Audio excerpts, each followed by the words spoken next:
சங்கீதம் 21. கர்த்தாவே, உம்முடைய வல்லமையிலே ராஜா மகிழ்ச்சியாயிருக்கிறார். உம்முடைய இரட்சிப்பிலே எவ்வளவாய் களி கூறுகிறார்.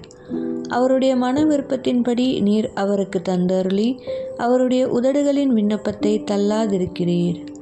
உத்தம ஆசீர்வாதங்களோடு நீர் அவருக்கு எதிர்கொண்டு வந்து அவர் சிரசில் பொற்கிரீடம் தரிப்பிக்கிறீர்.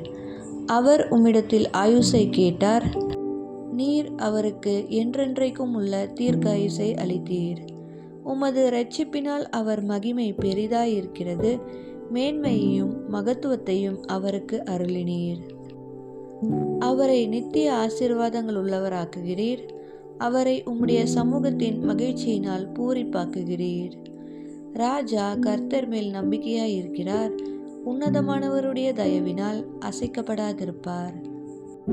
உமது கை உமது சத்துருக்கள் எல்லாரையும் எட்டி பிடிக்கும். உமது வலது கரம் உம்மை பகைக்கிறவர்களை கண்டுபிடிக்கும். உமது கோபத்தின் காலத்திலே அவர்களை அக்கினி சூளையாக்கி போடுவீர். கர்த்தர் தமது கோபத்திலே அவர்களை அழிப்பார். அக்கினி அவர்களை பட்சிக்கும். அவர்கள் கனியை பூமியில் இராதபடி நீர் அழித்து, அவர்கள் சந்ததியை மனுபுத்திரரில் இராதபடி ஒழிய பண்ணுவீர். அவர்கள் உமக்கு விரோதமாய் பொல்லாங்க நினைத்தார்கள். தீவினையை எத்தனம் பண்ணினார்கள். ஒன்றும் வாய்க்காமற் போயிற்று.